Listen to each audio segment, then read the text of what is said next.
I never thought a stranger would be my salvation. But after my husband's funeral, a candid conversation on a bus changed my life in ways you wouldn't believe. Today, I'm going to tell you about the betrayal I faced and how it led to a new chapter in my life. My name is Margaret, and I'm 73 years old. I live in Chicago, in a small brownstone on the north side that Robert and I bought 40 years ago when the neighborhood was still affordable. Robert was my husband for 51 years. We raised 3 children together in that house, and I thought we'd built something beautiful, something lasting. I thought our marriage was a partnership, a refuge. But I was wrong about so many things. Looking back now, I can see the signs I missed, or perhaps the signs I chose not to see. The way Robert would pat my hand when I expressed an opinion at dinner parties, as if I were a child who'd said something cute but ultimately meaningless. The way he'd answer questions directed at me, smoothly interjecting before I could form a response. "Margaret's not really interested in politics," he'd say, or "she doesn't follow the stock market," as if my lack of interest were a fact rather than his assumption. And I'd smile and nod, grateful in some twisted way that he was saving me from potential embarrassment, never recognizing that he was systematically erasing me from my own life. The funeral was on a Tuesday in October. The leaves were falling from the old oak trees that line our street, carpeting the sidewalk in rust and gold. I remember standing at the graveside, wearing the black dress I'd bought at Carson's the week before, my hands trembling as I held a single white rose. My children stood beside me, David on my left, Caroline in the middle, and Thomas on my right. They each placed a hand on my shoulder as the casket was lowered into the ground, and I thought, at least I have them. At least I'm not alone. The weight of their hands felt different that day, though I couldn't have articulated why at the time. David's grip was too firm, almost possessive. Caroline's touch was feather-light, as if she were afraid to fully commit to the gesture. Thomas squeezed rhythmically, nervously, like he was counting down the minutes until he could leave. I remember the smell of fresh-turned earth, the sound of someone crying softly behind me. Robert's secretary, I think, or maybe one of his cousins from Milwaukee. The minister's voice droned on about dust to dust, ashes to ashes, but all I could focus on was the mahogany casket with its brass handles and the spray of white lilies on top that Caroline had insisted on ordering, even though Robert had always preferred roses. But even then, even as the minister spoke about eternal rest and God's mercy, I felt something cold crawling up my spine. It was the way David kept checking his phone, the way Caroline exchanged glances with Thomas over my head, the way none of them really looked at me, not in the eyes, not with the kind of warmth you'd expect when your mother has just lost her husband of half a century. I tried to catch David's eye at one point, seeking some comfort, some shared acknowledgement of our loss. But he was staring at his phone screen, his thumb scrolling, his jaw tight.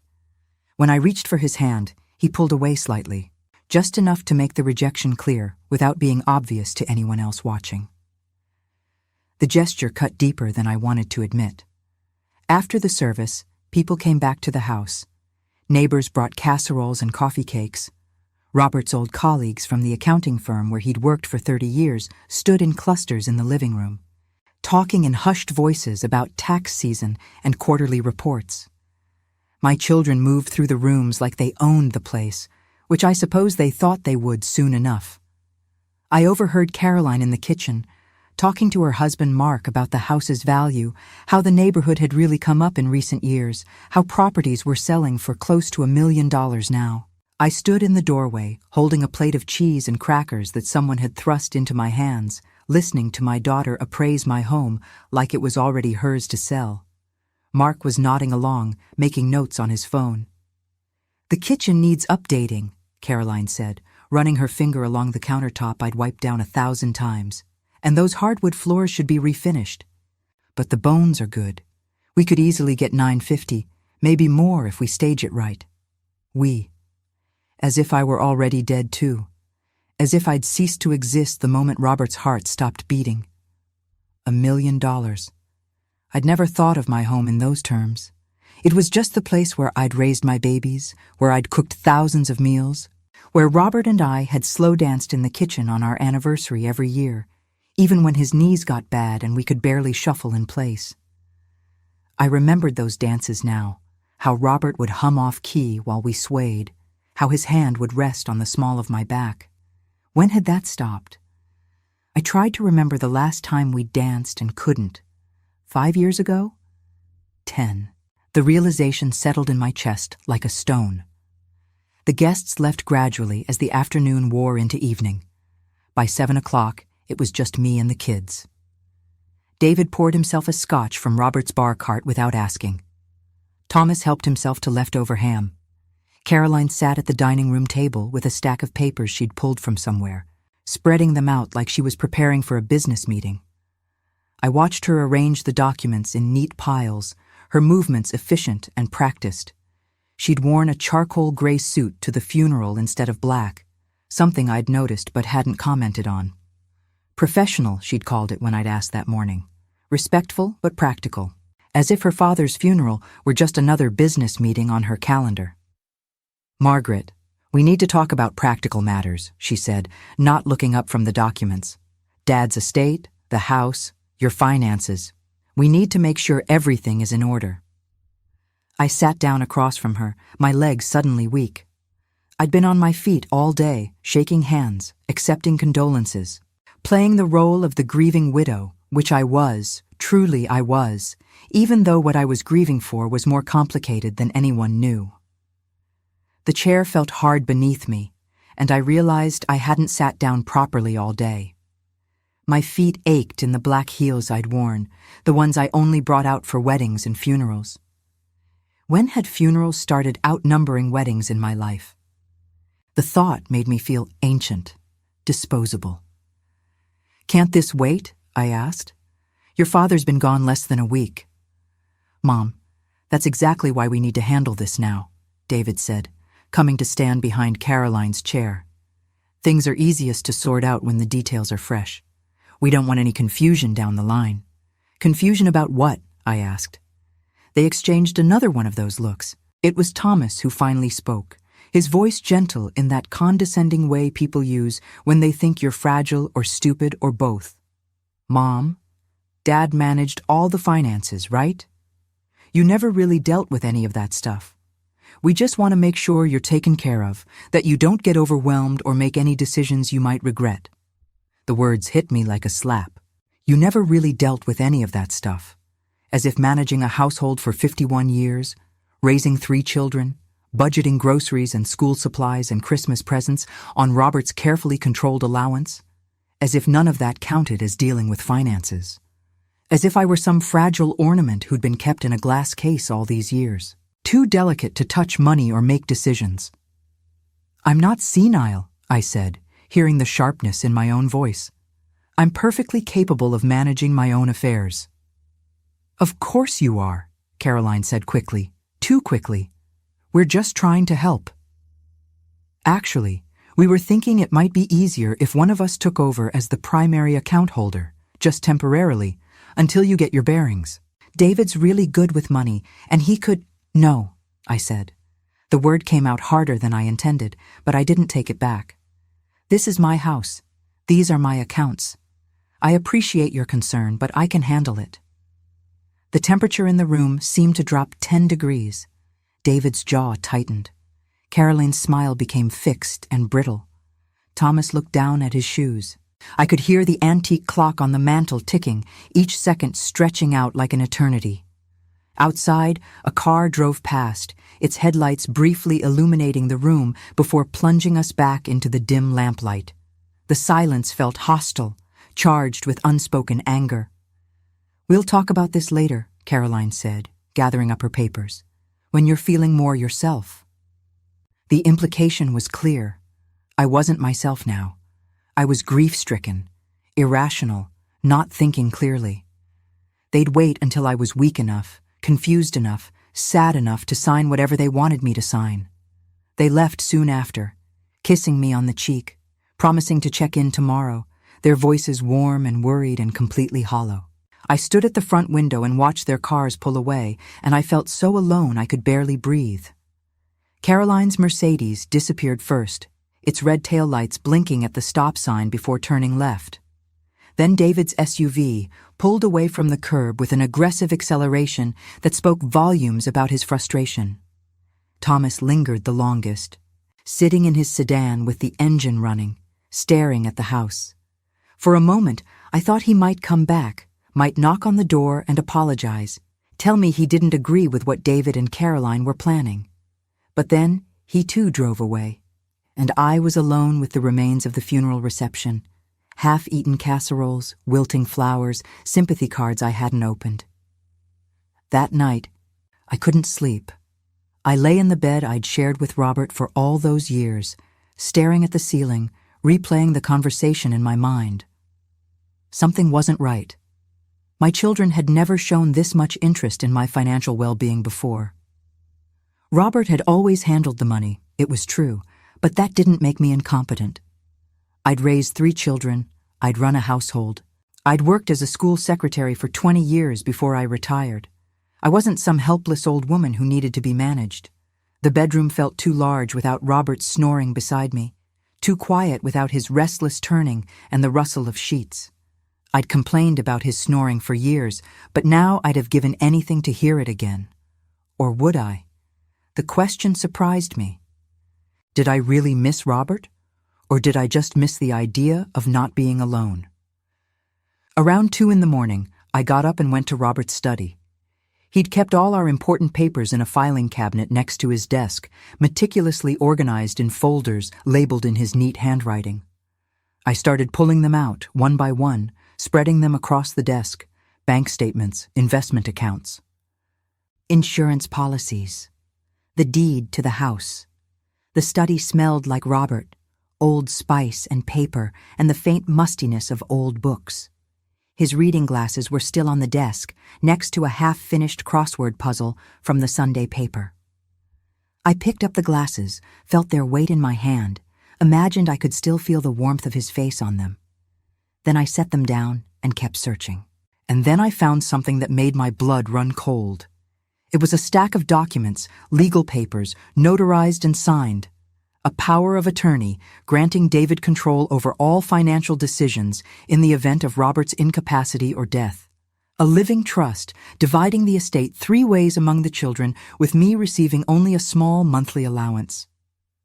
Papers designating Caroline as the executor. Everything had been done 6 months ago, when Robert was still healthy, when he was still himself, or at least when I thought he was still himself. My hands started shaking as I read through the documents. The monthly allowance specified was $2,000, $2,000 a month. I spent more than that on groceries and utilities alone. How did Robert think I would live on that? And why? Why had he done this without telling me? I read the power of attorney document 3 times, studying every line, every clause. Robert's signature was there at the bottom, bold and confident, the same signature he'd used to sign our mortgage, our children's school enrollment forms, our anniversary cards. Next to it was a notary's seal and the date, April 15th. I remembered that day. I'd been at my book club, discussing a mystery novel whose title I could no longer recall. Robert had said he was having lunch with his old colleague Jim. He'd lied. He'd gone to a lawyer's office instead and signed away my future. I sat down heavily in Robert's leather chair, the papers trembling in my hands. He'd planned this. He'd planned to cut me out of my own life, to reduce me to a dependent, to hand everything over to the children, as if I were already dead or might as well be. The next morning, I called David and asked him to come over. He arrived with Caroline and Thomas in tow, which told me everything I needed to know about how much they'd been coordinating. They arrived at exactly 9 o'clock, which meant they'd planned this, discussed it, probably rehearsed their responses. They filed into my living room with the grim determination of soldiers heading into battle, and I realized they'd been expecting this confrontation. They'd probably been surprised I hadn't found the documents sooner. "I found the papers," I said, laying them out on the coffee table. "I found what your father did. Carolyn's face remained perfectly composed, not a flicker of surprise or concern. She'd known I would find them eventually. They all had. Mom, Dad was just being practical. He wanted to make sure everything was set up properly, that we could take care of you without any legal complications. Take care of me, I repeated. Is that what you call it? Turning me into a child who needs an allowance. It's not like that, Thomas said, but his voice lacked conviction. He couldn't meet my eyes, kept staring at a spot on the carpet just past my left foot. Then what is it like? Tell me. Explain to me why my husband of 51 years would sign away my entire life without even discussing it with me. He was protecting you, David said, from stress, from difficult decisions, from people who might try to take advantage of you. People like who? Like scammers, like con artists, like anyone who might prey on an elderly widow. I'm not elderly, I said. I'm 73, and I'm in perfect health, and I'm not stupid. Whatever you three are planning, whatever you think you're going to do with this house and these accounts, it's not going to happen. These papers aren't valid. I never consented to any of this. Actually, Caroline said, her voice taking on a sharp edge, they are valid. Dad had every right to structure his estate however he wanted. And legally, we're within our rights to execute his wishes. Even if those wishes mean stealing from me? We're not stealing from you, David said, his face flushing. We're following Dad's explicit instructions. If you have a problem with that, maybe you should think about why he felt the need to make these arrangements in the first place. The room spun. I gripped the arm of the couch to steady myself.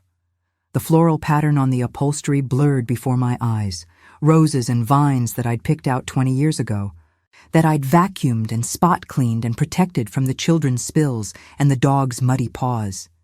Now it felt like the pattern was moving, writhing, threatening to swallow me whole. What is that supposed to mean? Thomas looked uncomfortable, but Caroline and David seemed almost eager to continue. Mom, Caroline said, her tone falsely gentle. Dad told us things. About your spending, about some questionable decisions you'd been making. He was worried about your judgment. My spending? My judgment? I barely spent anything. Robert controlled every penny that came into this house. If I wanted to buy a new dress or take a friend to lunch, I had to ask him first, and half the time he'd say we couldn't afford it, even though I knew we had money in the bank. What exactly did he tell you? That you were becoming forgetful, David said. That you'd made some costly mistakes, like leaving the stove on, or forgetting to pay bills, or giving money to charities without checking if they were legitimate. None of that is true, I said. I never did any of those things. Are you sure? Caroline asked. Are you absolutely certain? Because Dad seemed very concerned. And we've noticed some things too. Like last month when you thought we were coming for dinner on Saturday and we'd actually said Sunday. Or when you called me 3 times in one day to ask the same question about Christmas plans. I felt like I was drowning, like the walls were closing in. Were they right? Had I been forgetful? I didn't think so, but suddenly I wasn't sure of anything. The memory of last month was fuzzy. Had they said Saturday or Sunday? I'd cooked a roast, I remembered that much, and they hadn't shown up. I'd called Caroline and she'd sounded irritated, said they'd told me Sunday. But had they? Or was I losing my mind? This is insane, I said, my voice breaking. You're gaslighting me. You're making me doubt my own mind. We're trying to help you see reality, David said. And the reality is that Dad made these arrangements because he loved you and wanted to protect you. The best thing you can do now is accept that and let us handle things. The word gaslighting seemed to strike a nerve. David's face darkened, and he leaned forward in his chair, his voice rising slightly. Don't throw around psychological terms you don't understand, Mom. We're not gaslighting you. We're telling you facts. Dad was worried. We're worried. And frankly, the fact that you're reacting this way just proves that you're not thinking clearly. Get out, I said. They stared at me. Get out of my house. All of you. Right now. Mom, don't be like this, Thomas said, reaching for my hand. We can work this out." I pulled away from him. His hand felt clammy, weak. Nothing like the strong hands I'd held when he was a little boy learning to cross the street. "There's nothing to work out. You want to steal my home and my money and my independence? And you're using your father's death to do it. I won't let you. Now leave." They left finally. But not before Caroline warned me that I was making a terrible mistake, that I'd regret pushing them away, that I needed them, whether I wanted to admit it or not.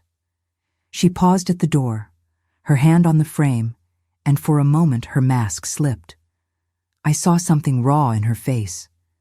Anger, yes, but also something that might have been hurt. "You're going to end up alone, Mom," she said softly. "Is that really what you want? To push away everyone who loves you because of your pride?" The question haunted me long after she left. Was it pride? Was I being unreasonable? But then I looked down at the document still spread on the coffee table, at Robert's signature authorizing my children to control my life, and I knew I wasn't wrong. This wasn't about pride. It was about survival. After they were gone, I stood in the middle of the living room and looked around at my home, the couch where I'd nursed my babies, the bookshelf Robert had built with his own hands, the piano in the corner that Caroline used to practice on every afternoon after school. 51 years of memories, and now it felt contaminated, poisoned by betrayal. I walked from room to room, touching things, remembering. The dining room table where we'd eaten Sunday dinners, where I'd helped the children with homework, where Robert and I had filed our taxes every April. The kitchen where I'd baked birthday cakes and Christmas cookies, where I'd stood at the sink washing dishes while listening to the sounds of my family laughing in the next room. The children's bedrooms, long since converted to guest rooms and storage, but still holding echoes of who they'd been. David's astronomy posters, Caroline's ballet trophies, Thomas's baseball glove hanging on a hook. When had I lost them? Or had I ever really had them? I didn't know what to do. I didn't know where to turn. My friends were mostly Robert's friends, couples we'd socialized with, and I couldn't imagine calling them now. Couldn't imagine explaining that my husband had spent his final months plotting to dispossess me. My sister lived in Florida, and we barely spoke. I was alone. For the next few weeks, I went through the motions of living. I got up each morning, made coffee, read the newspaper, tended to the small garden in the backyard that was now dormant for winter. The children called occasionally, their voices bright and concerned, asking how I was doing, if I needed anything, as if nothing had happened. I kept my answers short. I didn't invite them over. I didn't ask for help. The days blurred together in a haze of routine and numbness. I'd wake up reaching for Robert out of habit, then remember he was gone, then remember what he'd done, and the grief would be replaced by anger, which would be replaced by loneliness, which would circle back to grief again. It was exhausting, this emotional carousel I couldn't get off. I found myself doing strange things, standing in front of Robert's closet, touching his shirts, trying to remember when I'd stopped loving him, or if I'd ever truly loved him at all, or if what I'd felt had just been the dependency he'd carefully cultivated. I'd take out his old photo albums and stare at pictures of us when we were young. Me in my wedding dress, him in his navy suit, both of us smiling like we'd won the lottery. And I'd try to pinpoint the exact moment when partnership became control, when love became manipulation. There was a photograph from our honeymoon in Niagara Falls. I'm standing at the railing overlooking the water, and Robert has his arm around my waist. I'm laughing at something off camera, my head thrown back, my hair blowing in the mist from the falls. I looked so free in that picture, so full of joy and possibility. What had that woman been thinking? What dreams had she harbored? And when had Robert systematically dismantled them all? I remembered wanting to go to college, to study literature, maybe become a teacher. Robert had said we couldn't afford it, that we needed to save for a house, for children. I'd believed him. I'd set aside my dreams and worked as a secretary instead, bringing home a modest paycheck that Robert immediately deposited into accounts I wasn't allowed to touch. I remembered wanting to travel, to see Paris, to visit the museums and cafes I'd read about in books. Robert said travel was wasteful, that we had everything we needed right here in Chicago. I'd believed that too. 51 years in the same city, the same neighborhood, the same house. My world had grown smaller and smaller until it fit entirely within the parameters Robert had set. The phone calls followed a pattern. David would call on Monday mornings, his voice professional, asking if I'd reconsidered, if I wanted to discuss things rationally. Caroline called on Wednesday evenings, her tone worried, saying she'd been thinking about me, that she missed me, that we should have lunch soon to clear the air. Thomas called on weekends, usually on Saturday afternoons, and he never mentioned the documents or the fight. He'd just chat about his job, about the weather, about nothing, as if normalcy could erase what had happened. I stopped answering after the second week. Let them leave voicemails, let them wonder. But their voices still haunted me. I'd listen to the messages late at night when I couldn't sleep, trying to detect some hint of genuine remorse, some acknowledgement of what they'd tried to do. There was none, just manipulation dressed up as concern, control masquerading as care. One night, I found myself going through old birthday cards, Christmas cards, Mother's Day cards from the children over the years. To the best mom in the world, they'd written, "We love you so much. Thanks for everything you do." I read them all, one by one, and felt something crack open inside my chest. Had they meant those words when they wrote them? Or had I always just been a means to an end, a stepping stone to their inheritance? I also didn't know how to fight them. The legal documents seemed airtight, and I didn't have money for a lawyer. Not really, not without accessing the accounts that were now under David's control. I felt trapped, powerless, like a prisoner in my own life. I tried doing research on my own. I went to the library and used the public computers to search for information about estate law, power of attorney, elder financial abuse. The more I read, the more hopeless I felt. The law seemed designed to protect people like Robert and my children, not people like me. Spouses had broad authority to manage marital assets. Children could claim they were acting in a parent's best interest. Without a lawyer, without money, without anyone to vouch for my competence, what chance did I have? I considered going to the police, but what would I tell them? My husband set up a trust before he died? My children want to manage my money? It wasn't illegal, not technically. It was just cruel.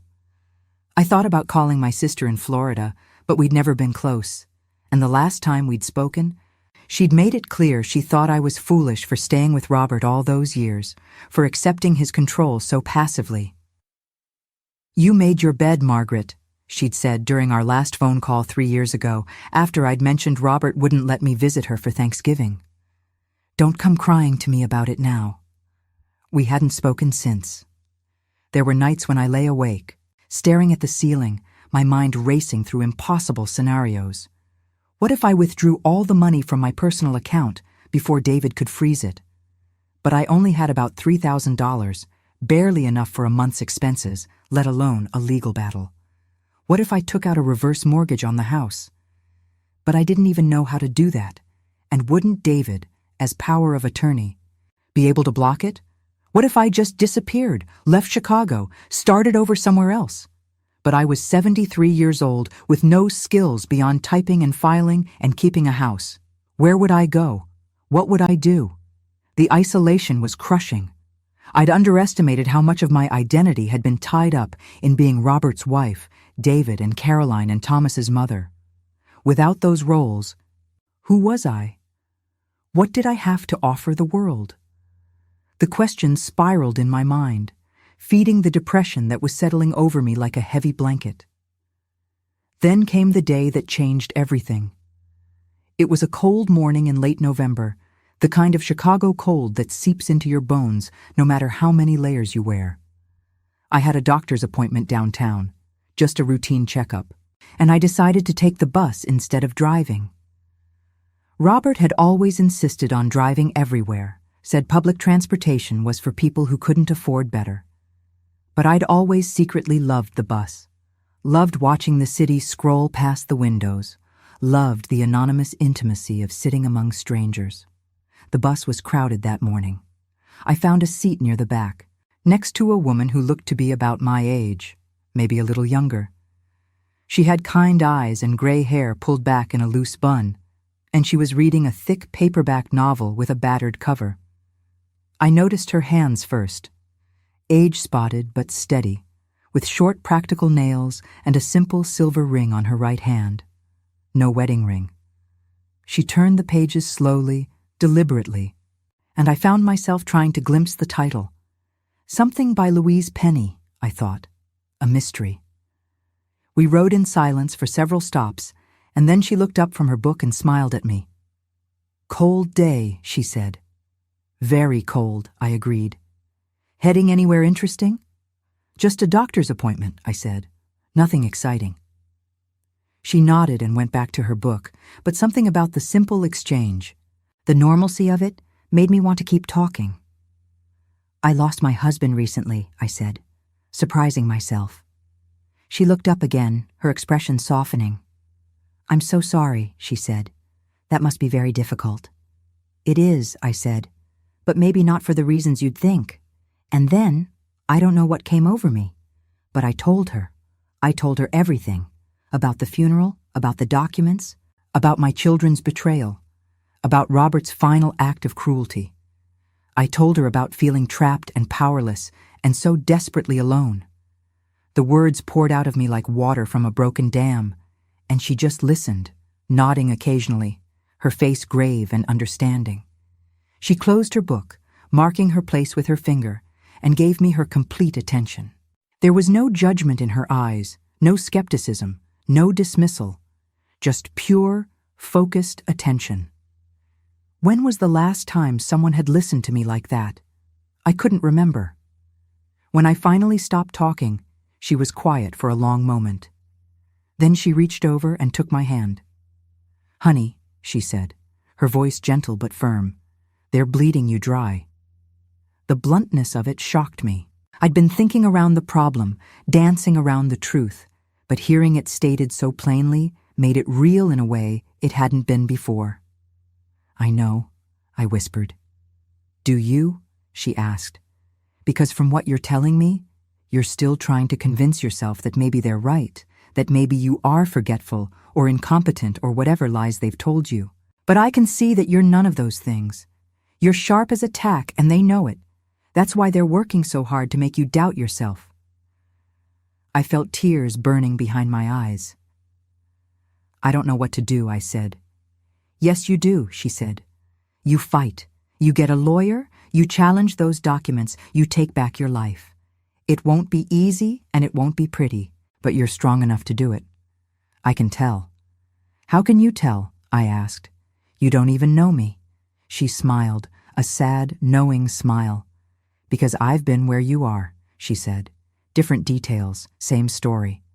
My son tried to put me in a nursing home 5 years ago, said I wasn't capable of living alone anymore, said it was for my own good.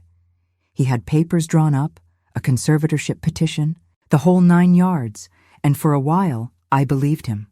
I thought maybe he was right, maybe I was losing it, maybe I needed someone to take care of me."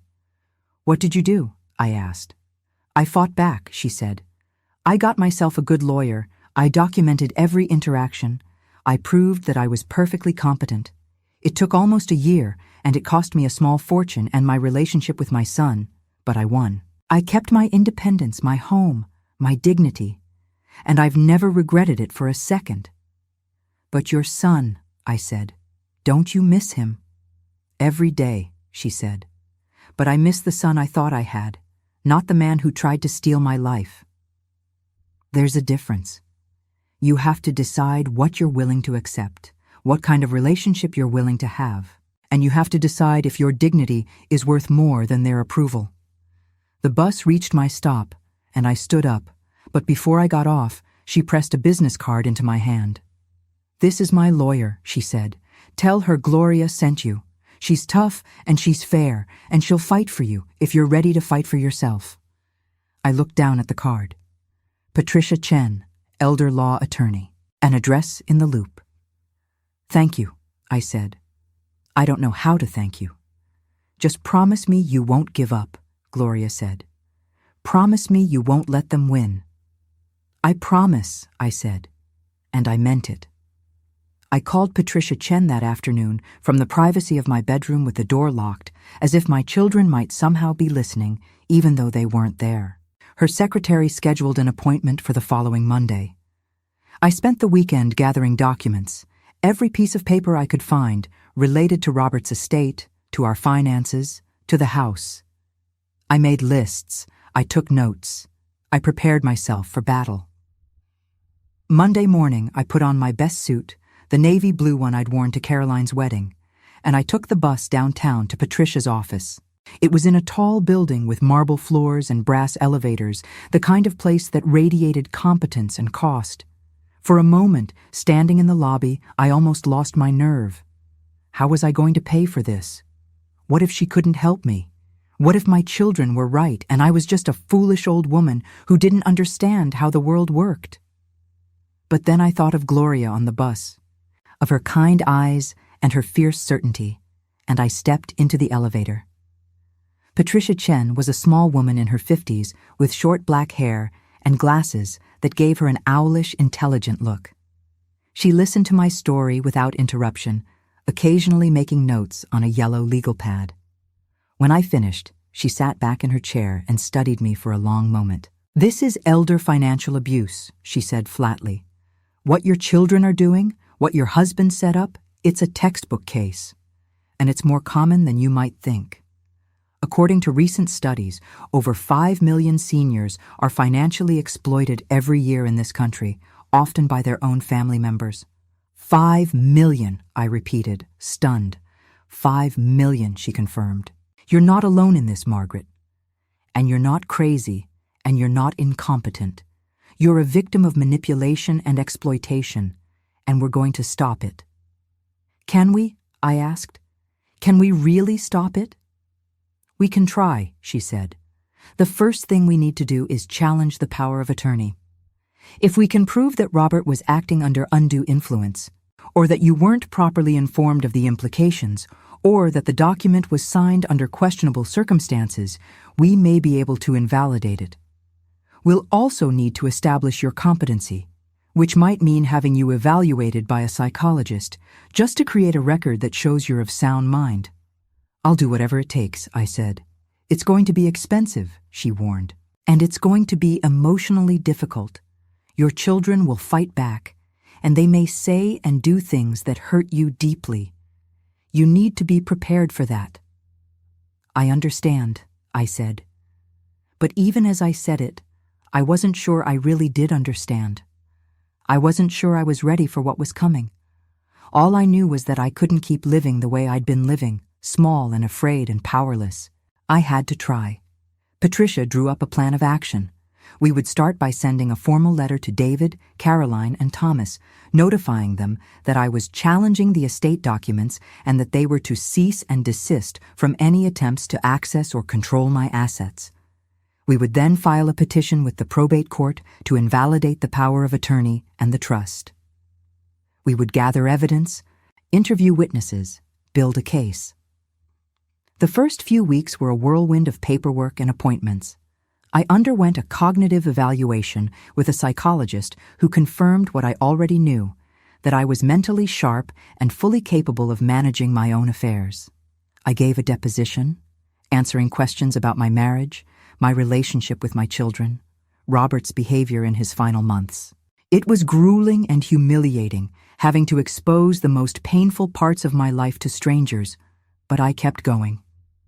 The psychologist's office was in a building near Northwestern University, all glass and steel and minimalist furniture. Dr. Sarah Kim was younger than I expected, maybe 40, with an efficient manner that I found oddly comforting. She put me through a battery of tests, memory exercises, problem-solving tasks, questions designed to assess my mental acuity. I found myself oddly competitive, determined to prove that I was sharp, capable, undeniably competent. "You scored in the 95th percentile for your age group," Dr. Kim told me at the end of our session. Your cognitive function is excellent. There's absolutely no indication of any impairment whatsoever." I wanted to cry with relief. Instead, I just nodded and thanked her, my hands folded carefully in my lap, like the proper lady Robert had trained me to be. My children's response was swift and vicious. The letter from Patricia must have arrived on a Friday, because by Monday morning, David was on my doorstep, his face red with fury. "What the hell do you think you're doing?" he shouted when I opened the door. "Hiring a lawyer? Challenging Dad's wishes? Have you lost your mind?" I stood in the doorway, blocking his entrance to my home. "Your father's wishes were to rob me of my autonomy," I said, keeping my voice level. "I won't allow it. We're trying to protect you," he said. "Can't you see that? You're making yourself vulnerable. You're wasting money on lawyers. You're destroying this family."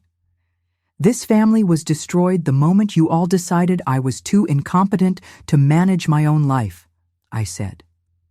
"That's not what we decided," Caroline said, appearing behind David. She must have been waiting in the car. "We're just following Dad's instructions. He knew you better than anyone, and if he thought these arrangements were necessary, then they were necessary." "Your father knew how to control me," I said. "That's what he knew, and you three learned well from him." "How dare you," Thomas said, joining his siblings on my front porch. "We've done nothing but try to help you. And this is how you repay us? By accusing us of theft? By dragging us into court?" "I'm not dragging you anywhere," I said. "You dragged yourselves into this when you tried to take what's mine. Now, if you'll excuse me, I have nothing more to say to you." I closed the door in their faces and locked it. My hands were shaking so badly I could barely turn the deadbolt. I heard them arguing on the porch, heard Caroline's raised voice saying something about getting me declared mentally incompetent, heard David pounding on the door one more time, but I didn't open it. I walked to the kitchen, made myself a cup of tea with hands that trembled so violently I spilled water all over the counter, and I waited for them to leave. They did, eventually. But the harassment didn't stop. Over the next few weeks, I received dozens of phone calls, voicemails ranging from tearful pleas to angry tirades. Caroline left a message saying she was worried about me, that I was clearly having some kind of breakdown, that she'd looked into facilities that specialized in caring for people with dementia. Thomas sent an email with a list of my supposed mistakes and memory lapses, incidents that I either didn't remember or that he'd clearly fabricated. David showed up at my house twice more, demanding to be let in, threatening to call Adult Protective Services if I didn't start being reasonable. I documented everything. I saved every voicemail, every email, every text message. Patricia said it would help our case, showing the pattern of manipulation and intimidation. One voicemail in particular stood out. It was from Caroline, left at 2 a.m, her voice thick with what I assumed was wine. "You're being so selfish, Mom," she slurred. "Dad worked his whole life to build something for us, and you're going to destroy it because of your ego. You were always like this, you know. Always had to have everything your way. Dad said you were impossible to deal with. He said you'd ruin everything if he didn't protect us from you." I listened to it 3 times, each time feeling like I'd been punched in the stomach. This was what Robert had told them about me? That I was selfish, egotistical, impossible? How long had he been poisoning them against me? But the worst part wasn't the legal battle or even the attacks from my children. The worst part was the loneliness. I'd never realized how much of my social life had been built around my kids and their families. The friends I'd thought were my friends turned out to be couple friends, and after Robert died, the invitations stopped coming. My children made sure everyone in the family knew about the lawsuit, and one by one, cousins and nieces and nephews stopped calling. I was being systematically isolated, cut off from every support system I'd ever had. There were days when I thought about giving up, about calling Patricia and telling her to drop the case, about signing whatever papers my children wanted me to sign just to end the nightmare. The house felt so empty, so silent. I'd sit in the living room in the evenings, the TV on but muted, just to have some flickering light to fill the darkness. And I'd wonder if this was how I was going to spend the rest of my life, alone in this big, empty house, estranged from my children, with nothing but my pride to keep me company. But then I'd think about Gloria on the bus, about her fierce dignity, about the way she'd looked me in the eye and told me I was strong enough to fight. And I'd think about Robert, about all those years of asking permission to spend my own money, of being told I was too emotional or too impulsive or too naive to understand how the world worked. I'd think about the power of attorney he'd signed without telling me, about the trust that reduced me to a monthly allowance, about the final humiliation he'd planned for me from beyond the grave. And I'd keep fighting. The court date was set for March, 4 months after I'd first spoken to Patricia. In those months, we built our case methodically. We found evidence that Robert had met with the estate attorney multiple times without me, that he'd told the attorney I was becoming forgetful and needed protection, claims that were completely false. We gathered medical records showing that I'd never been diagnosed with any cognitive impairment. We interviewed neighbors who testified that I was perfectly capable and independent. We documented my children's harassment, the way they'd tried to isolate and intimidate me. My children, meanwhile, built their own case. They hired their own lawyer, a sharp-faced man named Mitchell Granger, who specialized in estate law. They produced their own witnesses, friends of Robert's who claimed he'd confided in them about his worries regarding my mental state. They brought in a handwriting expert who testified that the signatures on the power of attorney and the trust were definitely Robert's, that there was no evidence of forgery or coercion. The hearing was held in a courtroom that smelled of old wood and stale coffee. I sat at a table with Patricia, facing the judge, a stern-looking woman in her 60s named Judge Rebecca Morrison. My children sat across the aisle with Mitchell Granger, not looking at me, their faces set in expressions of righteous determination. The courtroom was smaller than I'd expected, less dramatic than the ones on TV. Fluorescent lights hummed overhead. The wood paneling was scratched and dull. A clerk sat at a desk beneath the judge's bench, typing something on a computer with maddening slowness. This was where my fate would be decided, not in some grand hall of justice, but in this ordinary room that smelled like someone's burnt coffee and lemon furniture polish. The hearing lasted 2 days. Witnesses were called, documents were examined, arguments were made. I testified about my marriage, about Robert's controlling behavior, about my children's attempts to manipulate and intimidate me. Under cross-examination, Mitchell Granger tried to rattle me, asking pointed questions about my age, my memory, my ability to manage complex financial matters. But I held steady, answering each question clearly and calmly, refusing to be shaken. My children testified too, each of them claiming that they'd only been trying to help, that they'd been acting in my best interests, that they couldn't understand why I was being so unreasonable.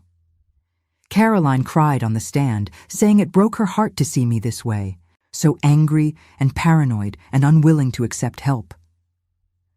David talked about the burden of worrying about me, of lying awake at night, wondering if I was safe, if I was eating properly, if I was taking my medications. Thomas spoke about his father's love for me, about how Robert had only wanted to protect me, even if the methods he'd chosen seemed harsh. It was a masterful performance, all 3 of them. If I hadn't known the truth, if I hadn't lived through their systematic attempts to undermine and control me, I might have believed them myself.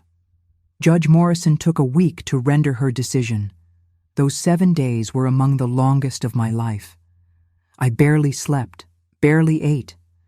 I kept replaying the hearing in my mind, wondering if I'd said enough, if I'd been convincing enough, if Patricia had presented our case as strongly as she could have. Finally, the call came. Judge Morrison had reached a decision. We were to appear in court the following afternoon. I put on the same navy suit I'd worn to my first meeting with Patricia. I took the bus downtown, watching the city slide past the windows, thinking about all the buses I'd ridden in my life, all the strangers I'd sat beside, all the conversations I'd never had until that cold November morning when Gloria had looked up from her book and smiled at me. The courtroom was almost empty when I arrived. Just me and Patricia, my children and their lawyer, the court reporter and the bailiff. Judge Morrison entered, and we all stood, then sat again when she gestured for us to do so. She looked down at the papers on her bench, then up at all of us, her expression unreadable. "This has been a difficult case," she said. "Elder financial abuse is one of the most insidious forms of exploitation in our society, often perpetrated by the people the victim trusts most. At the same time, families do sometimes need to step in and assist elderly relatives who are genuinely struggling with cognitive decline or poor judgment. The challenge is distinguishing between necessary intervention and wrongful interference." My heart was pounding so hard I could barely hear her. "In this case," she continued, "I've reviewed all the evidence presented, and I've considered the testimony of all the witnesses.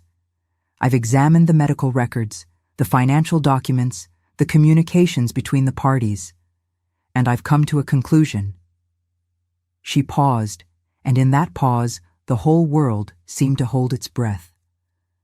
"I find that the power of attorney executed by Robert Anderson was obtained through undue influence and misrepresentation," she said. "The evidence shows that Mr. Anderson systematically undermined his wife's confidence and autonomy, that he made false claims about her mental capacity, and that he structured his estate in a way designed to control her even after his death. Furthermore, I find that the actions of the Anderson children following their father's death constitute elder financial abuse and emotional manipulation." I heard Caroline gasp, heard David's chair scrape against the floor. Accordingly, Judge Morrison said, "I am invalidating the power of attorney and the trust. All assets are to be returned to Margaret Anderson's sole control. Additionally, I am issuing a restraining order preventing David, Caroline, and Thomas Anderson from contacting their mother except through her attorney until such time as she chooses to lift that restriction. This court is adjourned." She banged her gavel and stood, and just like that, it was over. I sat frozen in my chair, unable to process what had just happened. Patricia was squeezing my hand, saying something about what a great victory this was, but I couldn't focus on her words. All I could think was that I'd won. Against all odds, against my own children, against 51 years of conditioning that told me I wasn't capable, wasn't worthy, wasn't enough, I had won. Across the aisle, my children were gathering their things, their faces pale with shock. Mitchell Granger was talking to them in a low, urgent voice, probably already discussing an appeal. Caroline looked over at me once, her eyes filled with something I couldn't quite read, anger, hurt, disbelief. But I looked away. I didn't owe her anything, not my attention, not my forgiveness, not my love. Patricia walked me out of the courthouse, and we stood on the steps in the cold March air. The sun was setting, painting the sky in shades of pink and gold. "What happens now?" I asked. "Now you take back your life," Patricia said.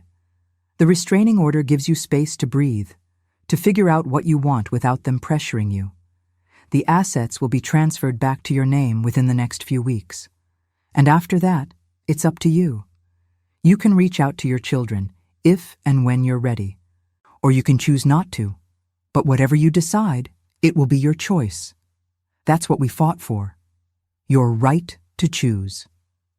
I nodded, feeling tears slide down my cheeks. But they weren't tears of sadness, not entirely. They were tears of relief, of release, of a burden I'd been carrying for so long I'd forgotten what it felt like to stand up straight. "Thank you," I said to Patricia, "for believing me, for fighting for me." "You fought for yourself," she said.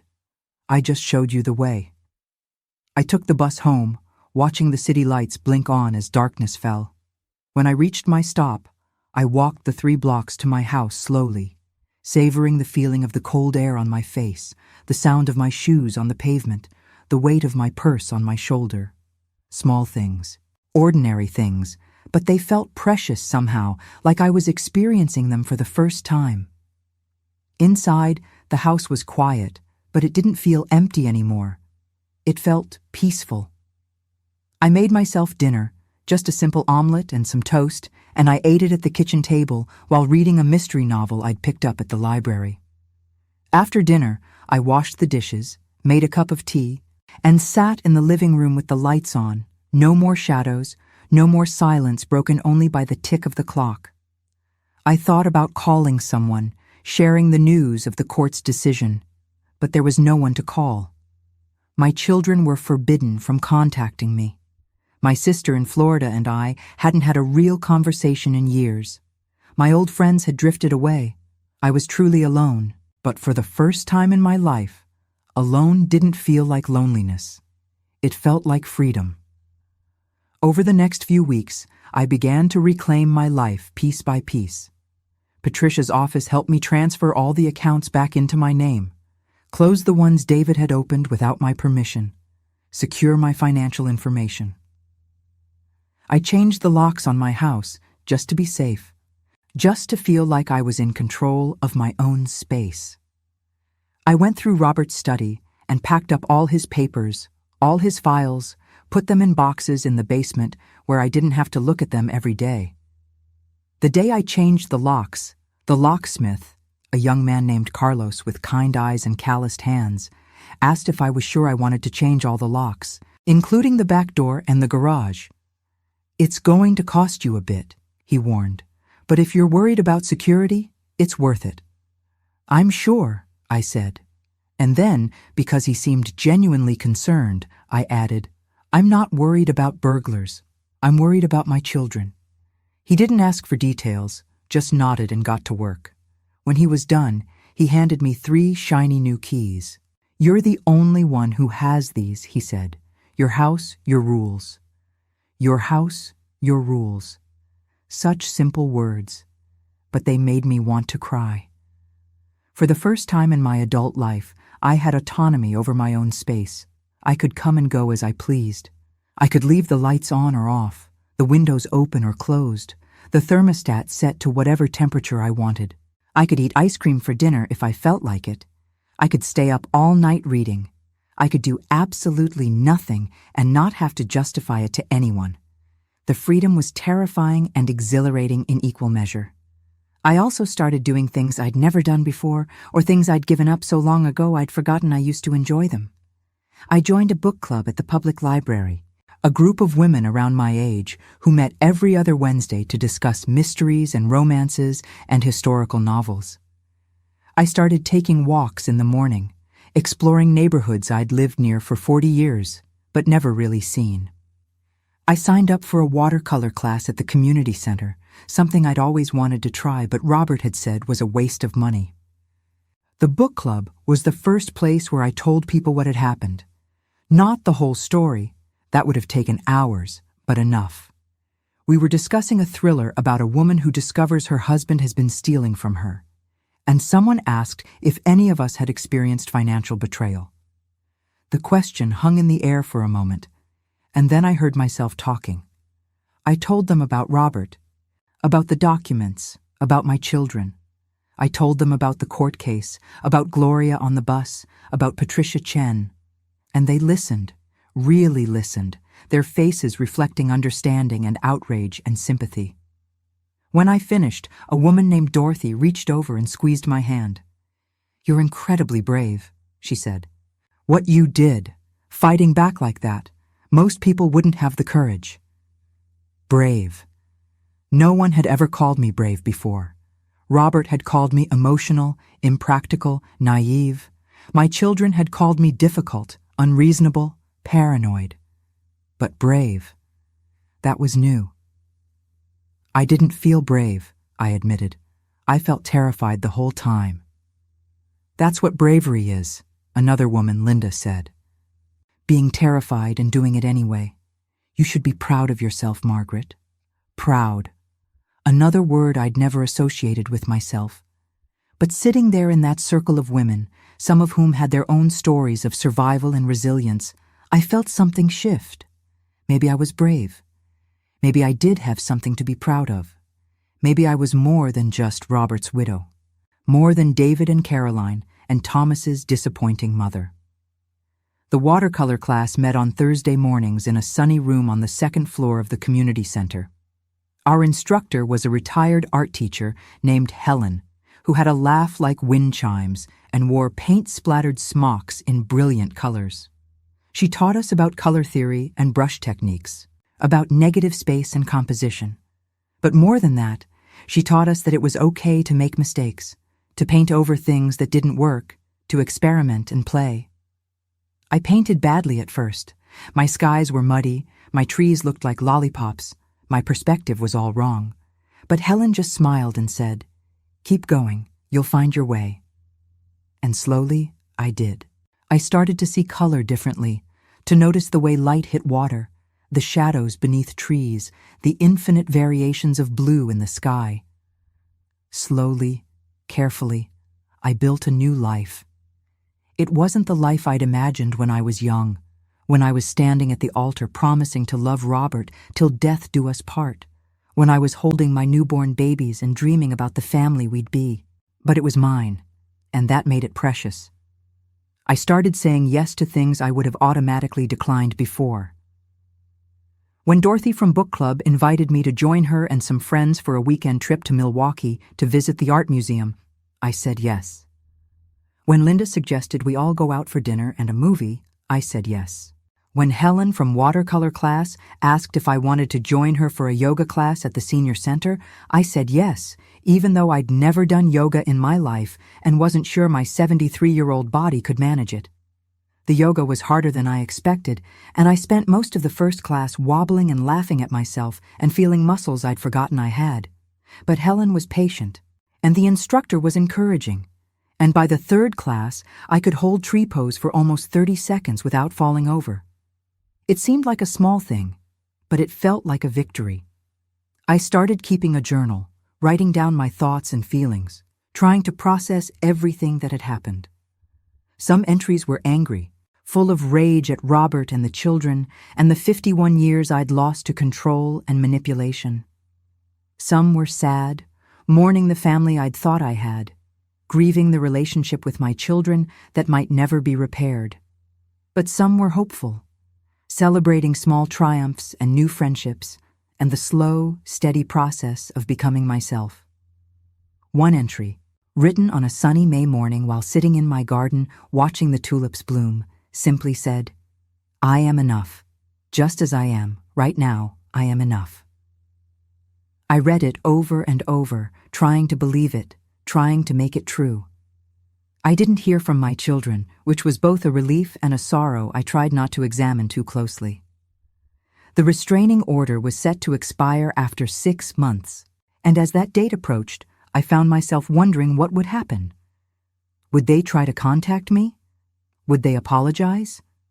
Would we find some way to repair what had been broken, or was it beyond repair? I practiced what I would say if they called. I imagined different scenarios in my mind. David showing up at the door with flowers and an apology. Carolyn calling in tears, saying she'd been wrong, asking for forgiveness. Thomas sending a letter explaining that he'd been pressured by his siblings, that he'd never really agreed with what they'd done.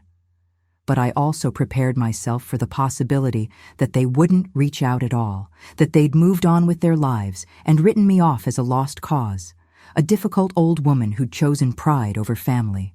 And I had to decide if I could live with that, if losing my children, or at least the people my children had become, was a price worth paying for my freedom and dignity.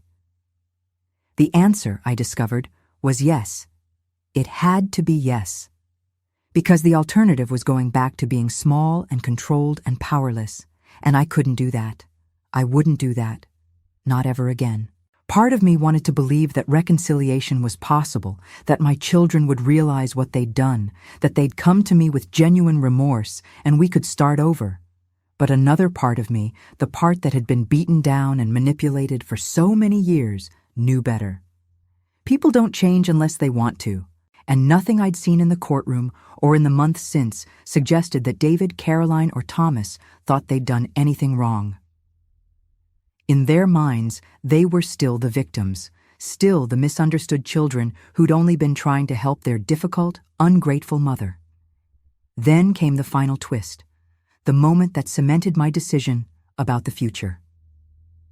It was late summer, August, the restraining order about to expire in 2 weeks. I'd just gotten home from my watercolor class, pleased with the painting I'd done of the harbor with its sailboats and seagulls, when I noticed something on my front porch.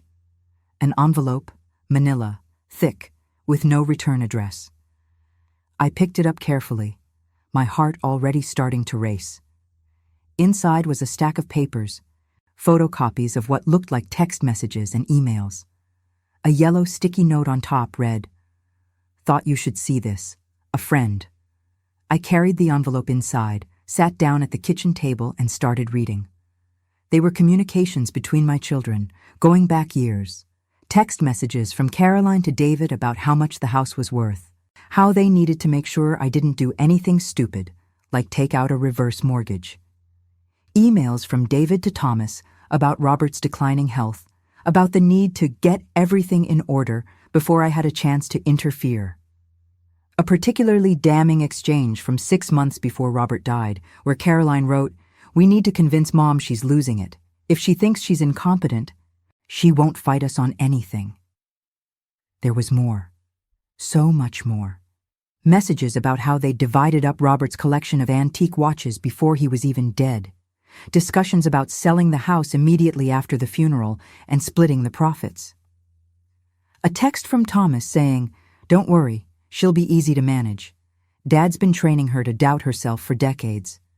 But the worst, the one that made my hands shake so badly I could barely hold the papers, was an email from Caroline to both her brothers, dated just 2 weeks before Robert's funeral. "The old man finally did something useful," she'd written. "Power of attorney and trust are airtight. Mom doesn't have a leg to stand on. Once he's gone, we can move forward with the plan. She'll probably put up a fight at first, but she always backs down eventually. A few months of us working on her and she'll sign whatever we need her to sign. Then we can sell the house, split the money, and put her in one of those nice assisted living places. She'll be taken care of, we'll have our inheritance, and everyone wins. Well, everyone who matters." I read that email 3 times, each reading making me feel sicker, my own daughter. Talking about me like I was an inconvenient object to be disposed of, a problem to be solved. Calling her father the old man and celebrating his impending death as something useful. I didn't know who had sent me these documents. The friend who'd left them on my porch remained anonymous. Part of me suspected it might have been Thomas's ex-wife, Maria, who I'd always gotten along with and who'd seemed genuinely distressed by the divorce last year. But it didn't really matter who'd sent them. What mattered was that I now had proof, irrefutable proof, of exactly what my children thought of me, of what they'd been planning all along. The restraining order expired the following week. I didn't hear from any of them. No phone calls, no texts, no letters of apology or attempts at reconciliation. They'd moved on, probably figured they'd given it their best shot and lost, probably already calculating their next angle. But I'd moved on too. I took the copied messages to Patricia, asked her advice on what to do with them. She suggested keeping them as insurance, in case my children ever tried to challenge the court's decision or come after my assets again. I filed them away in my safety deposit box and tried to put them out of my mind, tried and mostly succeeded. Because here's what I learned through all of this. You can't control other people. You can't make them love you the way you want to be loved. You can't force them to be the family you need them to be. All you can control is yourself, your own choices, your own boundaries, your own life. And I chose freedom. I chose the book club and the watercolor classes and the morning walks. I chose the quiet evenings with a good novel and a cup of tea. I chose friendships based on mutual respect instead of obligation. I chose to stop waiting for my children to validate me, to approve of me, to love me the way I'd always loved them. It wasn't always easy. There were still nights when I lay in bed, missing the fantasy family I'd thought I had, mourning the loss of the relationships I'd believed were real. There were still moments when I'd see a mother and daughter having lunch together and feel a sharp pang of grief for what I'd never have. But those moments grew fewer and farther between. And in their place, something new grew. A sense of self I'd never had before. A confidence that didn't depend on anyone else's approval. A peace that came from living authentically, from taking up space in my own life instead of shrinking myself to make room for everyone else's needs and wants. I never did see Gloria again, the stranger from the bus who'd changed my life. I looked for her sometimes, on my morning commutes to the library or the community center, hoping to spot her kind eyes and gray bun. I wanted to tell her that she'd been right, that I'd fought and won, that I'd reclaimed my dignity and my life. But she'd vanished as mysteriously as she'd appeared, an angel in human form who delivered exactly the message I needed, exactly when I needed it. Maybe that's how grace works. Maybe we're all just strangers on buses, passing through each other's lives briefly but significantly, leaving impacts we'll never fully understand. Now, almost a year after Robert's funeral, I'm sitting in my kitchen on a Sunday morning, drinking coffee and planning my day. I'm going to work in the garden this afternoon, maybe plant some bulbs for next spring. I'm meeting my book club friends for lunch at a little Italian place on the north side. Tonight, I'm going to paint, lose myself in colors and shapes and the simple pleasure of creating something beautiful. This is my life now. Small, quiet, unremarkable to anyone looking from the outside. But it's mine. Every decision, every choice, every moment belongs to me and me alone. Is it the life I imagined when I was young? No. Is it better than the life I had with Robert and the children? In ways that matter most? Yes. Absolutely yes. I learned that recovery is possible, even when the betrayal comes from the people you trusted most. I learned that you're never too old to start over, to reclaim your autonomy, to demand respect. I learned that family is supposed to be about love and support, and when it becomes about control and exploitation, you have the right to walk away. I also learned that there are millions of us out there, older adults who've been exploited by family members, who've had our assets stolen, our autonomy denied, our dignity trampled. Over 5 million seniors every year, the statistics say, but each one of us is a human being with a story, with pain, with the capacity for resilience and rebirth. If you're reading this, if you're living through something similar, I want you to know, you're not alone. You're not crazy. You're not being unreasonable. What's happening to you is real, it's wrong, and you deserve better. And you can fight back. It won't be easy. It may cost you relationships, money, comfort. But your dignity, your autonomy, your self-respect, those are worth fighting for. Those are worth any price. So fight. Get help. Document everything. Find your Patricia, your Gloria, your champions. Surround yourself with people who see your worth, who respect your autonomy, who understand that age doesn't diminish your right to control your own life.